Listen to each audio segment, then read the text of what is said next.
नमस्कार दोस्तों, VK knowledge electrical में आप सभी का स्वागत है। कंपटीशन एग्ज़ाम्स के प्रीवियस पेपर लेकर हम एक बार फिर उपस्थित हैं। दोस्तों, अपना ये पेपर ऑर्डिनेंस फैक्ट्री का है, जो टेक्निकल पोस्ट के लिए होता है। आईटीआई की क्वालिफ़िकेशन इसमें रहती है। पेपर काफ़ी पुराना है, यानी 2017 का पेपर है। ऑफलाइन होते थे उस टाइम पेपर, लेकिन हमें पेपर से क्या लेवल पता लग जाता है कि किस तरह का पेपर वहाँ आता है। फ्यूचर में जब भी वैकेंसी आती है तो हम इन पेपर के अकॉर्डिंग एक बार ज़रूर रिवाइज कर सकते हैं। इलेक्ट्रिशियन ट्रेड थ्योरी से संबंधित अपने इसमें 80 क्वेश्चन है दोस्तों, तो सभी क्वेश्चन के आंसर आपको विस्तार से बताएंगे। सभी क्वेश्चन को लास्ट तक आप ज़रूर देखें। एक्सप्लेन करने का तरीका पसंद आ जाए तो प्लीज़ आप वीडियो को लाइक कर दें। अपने फ्रेंड्स को भी आप शेयर ज़रूर करें, और आप यदि हमारे चैनल पर नए हैं तो चैनल को सब्सक्राइब ज़रूर करें। दोस्तों, पेपर केवल हिंदी में है, तो जिन भाई लोगों को हिंदी में प्रॉब्लम होती है तो उनसे मैं सॉरी बोल सकता हूं, क्योंकि पेपर है ही ऐसा हमारे पास, तो इंग्लिश इसकी प्रोवाइड हम नहीं करवा सकते। और काफ़ी इजी क्वेश्चन है, इसलिए जल्दी जल्दी भी मैं सॉल्व करवाऊंगा। जो भी मेरे लॉन्ग टाइम से सब्सक्राइबर है तो वो समझ सकते हैं। इन क्वेश्चनों को हम डिटेल से पहले पढ़ चुके हैं। हमारा उद्देश्य है पेपर का लेवल चेक करना। चलिए दोस्तों, शुरू करते हैं आज के सवाल से। 21, 2 और 3 तीन क्वेश्चन आपकी स्क्रीन पर एक साथ दिखाई दे रहे होंगे। तीनों को एक ही साथ करवा देता हूं। सबसे पहला सवाल पूछ रहा है कि ट्रांसफॉर्मर किसको नहीं बदलता। देखो, ट्रांसफॉर्मर वोल्टेज को चेंज करता है, जिसके कारण से धारा अपने आप बदल जाती है, इसलिए पावर हमेशा कांस्टेंट रहती है। ठीक है, लेकिन इन ऑप्शन के अकॉर्डिंग अगर देखें तो ट्रांसफॉर्मर फ्रीक्वेंसी को नहीं बदलता। वोल्टेज को बदलता है, जिससे करंट बदल जाती है, लेकिन फ्रीक्वेंसी कभी नहीं बदलती है। सी ऑप्शन की ओर हमें जाना है। अगला सवाल, 3 विद्युतीय परिमाण कौन कौन से हैं। फंडामेंटल इलेक्ट्रिकल जो होते हैं ना, तो फंडामेंटल होते हैं वी, आई और आर, करंट, वोल्टेज और रेजिस्टेंस। नेक्स्ट सवाल पूछ रहे हैं, ट्रांसफार्मर की कोर लेमिनेट क्यों होती है। तो सब जानते हैं, एडी करंट हानि कम करना। सिलिकॉन स्टील की बनाते हैं, स्ट्रेसिस हानि कम करना। अगला सवाल अपना, ट्रांसफार्मर में नो लोड करंट जो होती है वो कितनी होती है। फुल लोड करंट की 2 से 5% होती है। इस धारा के 2 भाग होते हैं, एक को एक्टिव धारा बोलते हैं, दूसरी को चुंबकन धारा बोलते हैं। एक्टिव धारा नो लोड पर हानियां वहन करने के लिए होती है, और चुंबकन धारा फ्लक्स उत्पन्न करने के लिए होती है। नेक्स्ट सवाल है कि ट्रांसफार्मर पर कोई भार, ये टेस्ट निर्धारित करने के लिए करते हैं। कोई भार का मतलब हो गया नो लोड। सवाल पूछ रहा है, ट्रांसफार्मर में नो लोड टेस्ट हम करते क्यों हैं। देखो, जब भी नो लोड टेस्ट आ जाए तो 2 ऑप्शन देने हैं आपको। सी उत्तर सही रहेगा। मैग्नेटाइजिंग करंट और आयरन लॉस, यानी चुंबकन धारा और सक्रिय धारा, इन दोनों करंट का पता लगाने के लिए हम नो लोड टेस्ट करते हैं। ओपन सर्किट टेस्ट भी है, नो लोड टेस्ट भी है, एक ही बात होती है लगभग। नो लोड टेस्ट में हम कई चीज़ें पता कर लेते हैं, जैसे करंट का देख लेते हैं, मैग्नेटाइजिंग करंट का भी पता करते हैं, आयरन लॉस भी देख लेते हैं, पावर फैक्टर का मान भी पता कर लेते हैं, इस समय टोटल लॉस कितना हो रहा था, ये सारी चीज़ें कैलकुलेट अपन कर लेते हैं। ट्रांसफार्मर ऑयल की डाइलेक्ट्रिक स्ट्रेंथ है तो 33 kV होती है, सब जानते हैं इसका उत्तर। 33 किलोवोल्ट इसका अपना आंसर रहेगा। अगला सवाल, ट्रांसफार्मर की एफिशिएंसी पूछा था, मैक्सिमम कब होती है। तो बड़ा सिंपल है, कॉपर लॉस और आयरन लॉस जब बराबर होती है, दोनों हानियाँ, तो ट्रांसफार्मर अपनी अधिकतम दक्षता, मैक्सिमम एफिशिएंसी पर वर्क करता है। नेक्स्ट हमारा सवाल पूछा कि ट्रांसफार्मर में स्थापना में कौन सा भाग नहीं है। एक्साइटर जो है ना, ये जनरेटिंग स्टेशन पर होता है। इसका काम होता है अल्टरनेटर के रोटर को उत्तेजित करना, फील्ड वाइंडिंग को फील्ड फ्लक्स प्रोड्यूस करवाने के लिए ये डीसी प्रोवाइड करवाता है। ट्रांसफार्मर में इसका कोई काम नहीं है। अगला सवाल कह रहा है कि शॉर्ट सर्किट टेस्ट करते समय ट्रांसफार्मर की किस साइड को कभी भी शॉर्ट नहीं किया जाता है। दोस्तों, बहुत इंपॉर्टेंट क्वेश्चन है, ध्यान रखें। शॉर्ट सर्किट टेस्ट के समय प्राइमरी और सेकेंडरी का भी कोई महत्व नहीं रखती है, ये ध्यान रखना। शॉर्ट सर्किट टेस्ट में एलवी और एचवी का इंपॉर्टेंस होता है। हाई वोल्टेज कौन सी है, लो वोल्टेज कौन सी है, और ये ध्यान रखें, लो वोल्टेज को शॉर्ट किया जाता है, हाई वोल्टेज कभी शॉर्ट नहीं होनी चाहिए। लो वोल्टेज को शॉर्ट करते हैं, हाई वोल्टेज को इनपुट देते हैं लगभग 5% उसका, तो हाई वोल्टेज कभी शॉर्ट नहीं होना। अगला सवाल, शॉर्ट सर्किट में परिपथ में धारा कितनी है। शॉर्ट सर्किट में धारा अनंत चलती है, ओपन में 0 चलती है। ट्रांसफार्मर किसको ट्रांसफर करता है, तो ध्यान रखना, पावर ट्रांसफ़र करता है। शक्ति स्थानांतरित करने वाली मशीन है एक तरह की, और स्टैटिक डिवाइस है, ये भी ध्यान रखना। स्थिर मशीन बोला जाता है इसको, कोई गतिमान भाग इसमें नहीं होता है। अगला सवाल पूछा कि किस वाइंडिंग में टर्न की संख्या अधिकतम होगी। ट्रांसफार्मर में वोल्टेज टर्न की संख्या के समानुपाती है, इसलिए हाई वोल्टेज वाइंडिंग में अधिक टर्न होते हैं। पावर ट्रांसफार्मर की एफिशिएंसी, तो ध्यान रखना सबसे अधिक दक्षता पावर ट्रांसफार्मर की होती है और 98% तक हो सकती है। डिस्ट्रीब्यूशन ट्रांसफार्मर की कंपेरेटिवली कम होती है और 92% तक ही होती है। नेक्स्ट है कि पावर ट्रांसफार्मर को ठंडा करने का सामान्य तरीका कौन सा है। देखो पावर ट्रांसफार्मर जो होता है ना, ये हाई रेटिंग वाले होते हैं और इनको हम ऑयल ब्लास्ट से शीतलन करते हैं। अब ऐसा इसमें ऑप्शन नहीं दिया, ठीक है, तो कूलिंग वाला ऑप्शन इसमें रहेगा, सी ऑप्शन कर देंगे, तेल से ठंडा करते हैं हम। नेक्स्ट सवाल है विद्युत ऊर्जा की इकाई क्या है। देखिए इलेक्ट्रिकल एनर्जी जूल में भी होती है, वाट सेकंड में भी होती है और kWh में भी होती है। डी आएगा इनमें से सभी। अगला सवाल, ट्रांसफार्मर में टेपिंग सामान्यतः किस पर दिया जाता है। दोस्तों टेपिंग हमेशा सेकेंडरी साइड पर ही होती है, ये ध्यान रखना, और ये होती है भिन्न भिन्न मान की वोल्टेज आउटपुट में प्राप्त करना। प्राइमरी साइड में कभी टेपिंग की आवश्यकता नहीं होती है, ये ध्यान रखना, क्योंकि हमें वेरिएक जिसको बोलते हैं ना, आप सब जानते होंगे, वेरिएक का मतलब यही होता है मान टेप चेंजर जिसको बोलते हैं अपन, वोल्टेज के मान में उतार चढ़ाव लाना।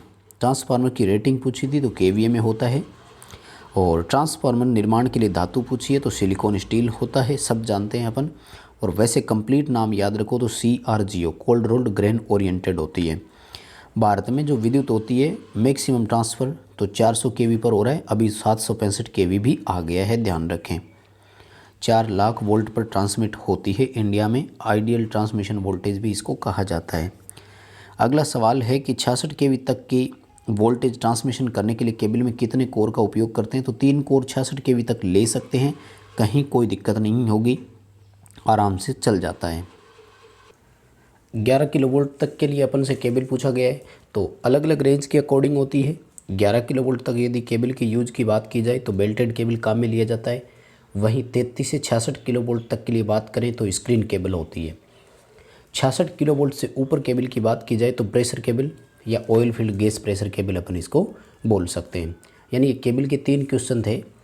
66 kVA तक का वोल्टेज ट्रांसमिट करना है, 3 कोर होगा, 11 किलोवोल्ट में बेल्टेड और 33 से 66 में स्क्रीन केबल अपना इसमें आएगा। अगला सवाल केबल से रिलेटेड ही है, और केबल में जो ताप अवरोधी पदार्थ यानी जो इंसुलेशन मटेरियल होता है उसमें कौन सा गुण होना चाहिए। निम्न लागत का भी हो, उच्च डाइलेक्ट्रिक स्ट्रेंथ भी हो, यांत्रिक शक्ति भी उसकी उच्च हो, तो डी आएगा। नेक्स्ट क्वेश्चन है कि यांत्रिक चोट के लिए केबल की रक्षा कौन करता है। देखो मैकेनिकल चोट की जब बात आती है तो आर्मरिंग होती है, ध्यान रखना, और धात्विक कवच की रक्षा के लिए जब आती है तब बेडिंग होती है। अगला सवाल है कि एल्यूमिनियम जो है को उसको बस बार के रूप में हम वरीयता क्यों देते हैं। फैब्रिकेशन केस इसका उत्तर आएगा, यानी इजीली इसको हम फैब्रिकेट कर सकते हैं, मॉडिफाई कर सकते हैं, लगा सकते हैं। हालांकि कई चीज़ें होती है, वैसे तो लागत भी कम आती है। देखो कॉपर की तुलना में बात करें तो एल्यूमिनियम सस्ता होता है, और दूसरा ये भी है कि एल्यूमिनियम जो है ये सस्ता भी मिलता है, तो वैसे इसका ऑप्शन ए रहेगा फैब्रिकेशन केस के कारण। अगला सवाल है कि ट्रांसमिशन लाइन के लिए स्टील पोल को किससे सुरक्षा हमें देनी होती है। देखो स्टील के पोल है, ठीक है, तो हमें इसको मेन तो कोरोजन से ही प्रोटेक्शन देना होता है, लेकिन लोहे में भी आपने देखा होगा कि और बात अपन करें तो वो भी जंग के कारण वहाँ से नष्ट हो जाता है। तो दिमक, परिवेदन और शरण, डी आएगा, उपरोक्त सभी रहेगा। अगला सवाल है कि सर्विसमैन किसको जोड़ता है। सर्विसमैन वो होता है जो उपभोक्ता के घर तक सप्लाई के टर्मिनल एनर्जी मीटर तक आते हैं, जहाँ से हम सप्लाई लेते हैं वो डिस्ट्रीब्यूटर कहलाता है। ए आएगा, डिस्ट्रीब्यूटर और उपभोक्ता टर्मिनल के बीच। अगला सवाल है कि कौन सी उत्पादन वोल्टेज नहीं है। तो 9.9 किलोवोल्ट जो है जनरेटिंग वोल्टेज नहीं है, 6.6 है, 11 किलोवोल्ट है और 13.2 भी है। अगला सवाल है कि किसका उपयोग सामान्यतः वितरण प्रणाली में नहीं होता। तो सिंगल फेज 4 वायर का नहीं होता, बाकी सब अपन काम में लेते हैं। अगला सवाल है कि स्किन इफेक्ट किस पर निर्भर करता है। तो स्किन इफेक्ट जो त्वचा प्रभाव होता है, ये क्या होता है कि चालक में धारा प्रवाह जो होता है वो ऊपरी सतह पर अधिकतम होता है, मध्य भाग में कम होता है। तो ये चालक के आकार पर भी निर्भर करता है, फ्रीक्वेंसी पर भी निर्भर करता है और उसकी रेजिस्टिविटी पर भी डिपेंडेंट होता है, डी आएगा। स्प्लिट फेज मोटर की आवश्यकता। स्प्लिट फेज का मतलब होता है एक फेज के बांट करके 2 फेज करना, तो ये सिंगल फेज इंडक्शन मोटर में होता है। 3 कोर फ्लेक्सिबल केबल के मामले में न्यूट्रल हमेशा नीले रंग का होता है, ध्यान रखना। फ्लेक्सिबल केबल है और टोटल 3 ही कोर की है उसमें, तो न्यूट्रल हमेशा ब्लू कलर का होता है, नीले रंग का होता है। इंडक्शन मोटर की रोटर गति हमेशा सिंक्रोनस गति से कम होती है, यानी स्टेटर गति से कम होती है, क्योंकि उसमें स्लिप होना ज़रूरी है। यदि स्टेटर रोटर गति एक बराबर होगी तो मोटर स्टार्ट नहीं हो पाएगी। ट्रांसफॉर्मर अधिकतम होता है। अब देखिए ये सवाल थोड़ा सा इसका कम पूछा गया है। आई थिंक या तो होगा कि ट्रांसफार्मर की एफिशिएंसी अधिकतम कब होती है, या फिर ये होगा कि ट्रांसफार्मर जो मैक्सिमम पावर ट्रांसमिशन है वो कब करता है, तो यूनिटी पावर फैक्टर आएगा। ठीक है, सी ऑप्शन करना है।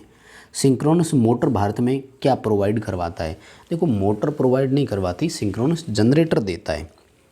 जनरेटिंग स्टेशन जो होता है ना, तो 11 किलोवोल्ट भी होती है और 33 किलोवोल्ट भी होती है।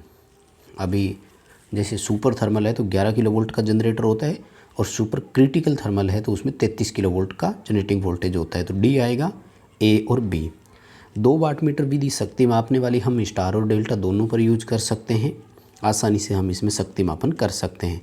हालांकि मीटर की रीडिंग बाहर के पावर फैक्टर पर डिपेंडेड होती है। अगला अपना सवाल है कि एक फ्यूज़ का फ्यूजिंग करंट किस पर निर्भर करता है?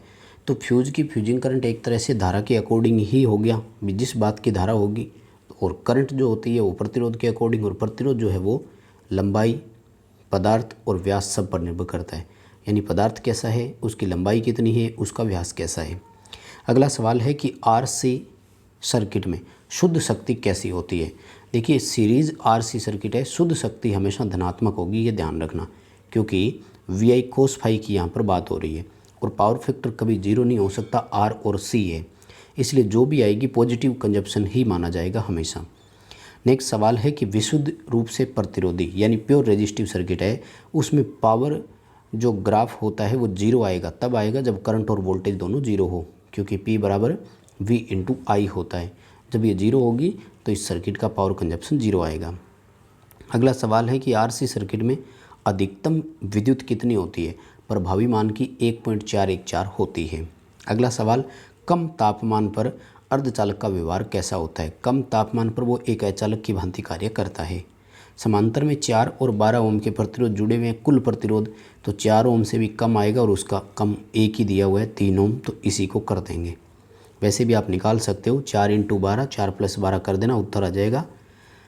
नेक्स्ट अपना सवाल है कि दो विपरीत बिंदुओं के समरूपी प्रतिरोध की गणना करें। 4 ओम 12 ओम के दो प्रतिरोध समांतर में, और 6 ओम का प्रतिरोध इनके साथ सीरीज में जुड़ा हुआ है। क्वेश्चन अधूरा है लेकिन हम समझ सकते हैं। दो ऐसे जुड़े हुए हैं 4 और 12 वाले, तो इनका अभी अपन ने देखा है कितना आया था, 3। इनके साथ में 6 ओम वाला सीरीज में जुड़ा हुआ है, टोटल प्रतिरोध आएगा 9 ओम। अगला सवाल, 5 किलो जूल की ऊर्जा 10 सेकंड में 40 मीटर विस्थापन का कारण बनती है, पावर की गणना करो। देखो एनर्जी बराबर होता है शक्ति इंटू समय, यानी पावर इंटू टाइम। जब हमसे शक्ति पूछा गया है तो एनर्जी बटे टाइम कर देंगे। एनर्जी है देखो 5000 जूल की, और इसके लिए 10 सेकंड का समय लगा, तो शक्ति आई 500 वाट। अगला सवाल कह रहा है कि इंडियन इलेक्ट्रिसिटी रूल के अकॉर्डिंग हाई वोल्टेज की सीमा कितनी होती है? 33 किलोवोल्ट से ऊपर कभी नहीं हो सकता। वैसे 22 किलोवोल्ट तक हाई वोल्टेज में माना जाता है, 33 किलोवोल्ट से ऊपर कभी नहीं हो सकता।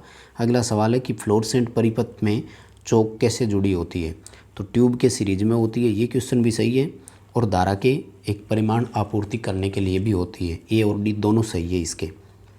अगला सवाल कह रहा है हीटर में 100 वाट और 200 वोल्ट की सप्लाई है, करंट की गणना करें। ऑप्शन नहीं है इसमें, आई बराबर P बटे V आएगा, 100 बटे 200 करना है, 1/2 यानी 0.5 एम्पीयर करंट आएगी। ऑप्शन कहीं ऐसा है नहीं। स्टेप अप ट्रांसफार्मर का उपयोग कहाँ करेंगे? देखो स्टेप अप ट्रांसफार्मर केवल टेलीविज़न में हो सकता है एज ए बूस्टर, बाकी सब जगह स्टेप डाउन ट्रांसफार्मर ही होता है। इलेक्ट्रिक बल्ब का फिलामेंट तो टंगस्टन धातु का होता है। आई थिंक सबका सही आएगा इसमें तो। और धारा प्रवाह के लिए कारण पूछा है, तो इलेक्ट्रॉन्स के प्रवाह को धारा अपन कहते हैं। फ्लेमिंग के बाएं हाथ का नियम मोटर पर लागू होता है, और AC से DC जो कन्वर्ट करता है उसको कन्वर्टर बोलते हैं। वैसे भी देखो अल्टरनेटर ट्रांसफार्मर और जनरेटर तो ये AC to DC नहीं करते, आप सब जानते होंगे। और अगला अपना सवाल है कि शंट मोटर के उपयोग को कहाँ पर प्राथमिकता दी जाती है? देखो जैसे जैसे आप यूजेज देखते जाएंगे तो आपको अपने आप ही इन सब का पता लग जाएगा। और अगर ध्यान से आप देखें तो हम स्पष्ट देख सकते हैं इसमें कि क्रेन जो है वो तो डीसी सीरीज मोटर के लिए है, तो जो शंट मोटर अपने पास रह जाती है तो लेथ इसके लिए अपना ऑप्शन रह सकता है, लेथ मशीन का ऑप्शन आ जाएगा। अगला सवाल पूछ रहा है कि परिपथ में फ्यूज का उद्देश्य क्या है। तो फ्यूज का उद्देश्य होता है अतिरिक्त जो धारा होती है उससे प्रोटेक्शन देना। ओवर करंट से सर्किट को ये बचाव करेगा। सी ऑप्शन की ओर जाना है। नेक्स्ट क्वेश्चन, बीओटी किसके बराबर है। पूरा नाम होता है बोर्ड ऑफ ट्रेड यूनिट। वह यूनिट जिसमें शक्ति ट्रेड होती है और वो KWH के बराबर होती है। एक बीओटी और एक KWH बराबर होता है। फ्यूज परिपथ में तो लाइव तार के हमेशा सीरीज में साथ में जुड़ता है, कहीं कोई दिक्कत नहीं है। शुष्क सेल की वोल्टेज पूछी है, 1.5 वोल्ट होती है। घरेलू वायरिंग और छोटी इकाइयों में सुरक्षा के लिए MCB लगती है, मिनिएचर सर्किट ब्रेकर बोलते हैं इसको। अगला सवाल है कि नॉन सेलिएंट पोल प्रकार का सिंक्रोनस जनरेटर किससे चलता है। देखो, नॉन सेलिएंट का मतलब हो गया बेलनाकार, और बेलनाकार जो होते हैं ये स्टीम अल्टरनेटर होते हैं, इनमें होता है। अगला सवाल, 100 वाट का बल्ब 10 घंटे तक चलता है, यूनिट कितनी होगी। 1 यूनिट आएगी खपत, क्योंकि वाट इंटू घंटे करना है और उसमें 1000 का भाग देना होता है, तो उत्तर 1 यूनिट ही आता है। 3 पॉइंट स्टार्टर का उपयोग हमसे पूछा है, तो वो शंट और कंपाउंड दोनों मोटरों के लिए हो सकता है, इसलिए बी और सी उत्तर आ जाएगा। ओवरलोड रिले मोटर को किससे बचाएगी। तो ओवरलोड रिले मोटर को अधिक भार से बचाती है, ये ध्यान रखना। यानी जैसे ही मोटर ओवरलोड आता है तो वो ट्रिप होता है, लेकिन भार से ये नहीं होता कि मोटर पर भार आने नहीं देती। बी ऑप्शन की ओर जाना है। अधिक धारा से बचाएगी। ओवरलोड के कारण धारा बढ़ेगी तब जाकर के रिले ट्रिप होती है, ये ध्यान रखना। ओवर वोल्टेज से प्रोटेक्शन नहीं देता अपने को, ये भी आपको ध्यान रखना है। ड्यूअल स्टार्टर में फ्यूज क्यों लगाया जाता है। तो शॉर्ट सर्किट से सुरक्षा के लिए यूज अपन उसको करते हैं, ए ऑप्शन रहेगा। फिल्टर सर्किट का उपयोग पल्सेटिंग डीसी को शुद्ध डीसी में कन्वर्ट करने के लिए होता है, क्योंकि रेक्टिफायर से मिलने वाली डीसी पल्सेटिंग होती है। यदि उसमें को फिल्टर नहीं करें तो आपका जो भी इक्विपमेंट है इलेक्ट्रॉनिक वाला, वो हमिंग नॉइस बहुत अधिक उत्पन्न करेगा। हीटर किसके बने होते हैं। तो क्रोमियम लोहा करेंगे। नाइक्रोम होता है ना, निकिल प्लस क्रोमियम जिसको अपन बोलते हैं नाइक्रोम। निकिल और क्रोमियम की मिश्र धातु है। 80% निकिल 20% क्रोमियम होता है, वो ऑप्शन नहीं है। क्रोमाइड लोहा आपको यहाँ पर करना है, ध्यान रखें। नेक्स्ट क्वेश्चन है कि लेड एसिड बैटरी में वेंट प्लग क्यों लगाते हैं। वेंट प्लग इसलिए लगाते हैं जब भी ज़रूरत पड़े तो ऊपर से हम आसूत जल और इलेक्ट्रोलाइट डाल सकें, इलेक्ट्रोलाइट स्तर की जांच कर सकें, चार्जिंग के दौरान गैसें बाहर निकल सके। डी उत्तर आ जाएगा। फ्यूज सर्किट में कैसे लगता है। तो लाइव तार के साथ सीरीज में लगता है। क्वेश्चन पहले आ चुका है, तो इसका आंसर अपना सी आएगा। 14 SWG से कम का नहीं होना चाहिए। अगला सवाल है कि आजकल चालक के रूप में खूब उपयोग की जाने वाली धातु।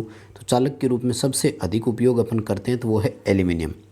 देखो, वैसे तो कॉपर भी काम में लेते हैं, लेकिन इसने लिखा है कि सस्ती धातु, तो कॉपर तुलनात्मक रूप से महंगा होता है, इसलिए एल्यूमिनियम का हम उपयोग करते हैं। अगला सवाल है कि कौन सी धातु सर्वोत्तम चालक है लेकिन अत्यंत कीमती है। तो चांदी होती है, सबको अच्छे से पता है। अगला सवाल, गीजर में थर्मोस्टेट हीटिंग एलिमेंट तत्व के साथ कैसा सर्किट बनाता है। तो वो सीरीज में लगता है हमेशा। थर्मोस्टेट ताप नियंत्रित करने वाली युक्ति है और हीटिंग एलिमेंट के साथ सीरीज में होती है। निर्धारित मान से अधिक टेम्परेचर होते ही सर्किट को, हीटिंग एलिमेंट को ऑफ कर देता है, और जैसे टेम्परेचर डाउन आता है तो फिर से सर्किट में लगा देता है। अगला सवाल, केबल ट्रे में केबल को कैसे फिक्स किया जाता है। देखो, ट्रे में केबल डालते हैं और उसमें केबल जो होती है ना, तो ये बांधने के लिए अपने क्या एक तरह से मैं कहूँगा कि पट्टियाँ ही आती है जिनके थ्रू उनको बांधा जाता है केबल में।